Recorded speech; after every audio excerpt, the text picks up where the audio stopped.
There's absolutely no shortage of things that you hear on a daily basis that shatter your heart to pieces. But none will have done quite as well as this story of a beggar that tries hard every day to give his kids the life that he thinks they deserve. The world we live in is cruel. It's hard enough to climb the ladder if you had a head start in life. It's impossible to imagine what people that start from the very bottom have to go through. Do you think that anybody wants to be a beggar? To put aside all your pride and ego and to spread your hands in front of strangers, begging them for scraps of food and change is not something people do simply because they want to. It's a circumstance brought forth by life itself. A couple of days ago, the story of a beggar, or as we should appropriately call him, a father, broke loose. The reason why we're calling him a father and not a beggar is because his circumstances don't define him, but rather his every attempt to give his kids every bit the happiness they deserve tells us that the only thing he could ever be is a father. The man who a decade ago would not have believed where he stands today begs on the streets. He wasn't always this way. He wasn't a father. Working night shifts as a night coach, this man fell from a bridge that forced his hands into life that he now leads. He lost his arm and therefore had to resort to begging since being disabled. There weren't many people that would hire him. His circumstances affected his whole family. That included his wife and 2 kids, a boy and a girl named Sumaya. His kids aren't like most kids that whine and complain about the life they lead. Instead, they understand and remain patient.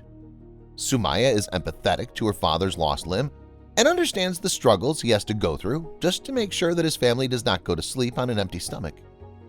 After years of not being able to give his kids a stable life, the man, whose name has been kept under wraps, decided to save up money so that he could buy his daughter, Sumaya, a yellow dress, an appropriate attire for the princess of his life.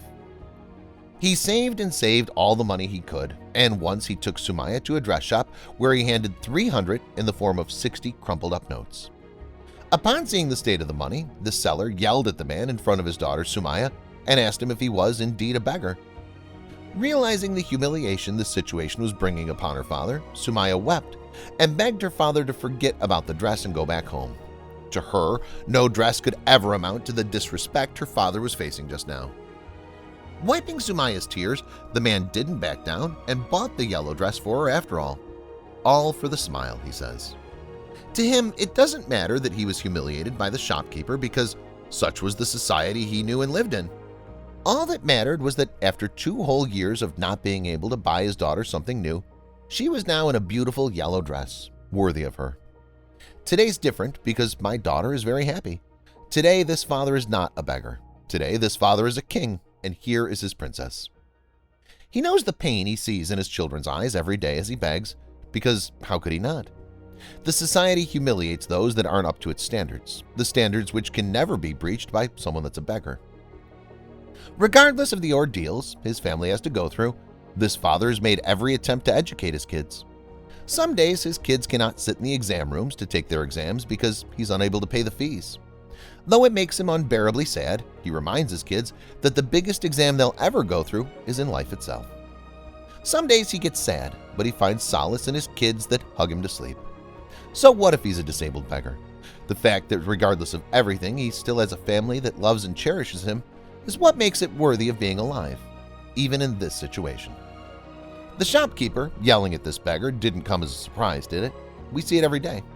We just turn a blind eye against those that harass, humiliate, and violate the beggars as if they aren't humans.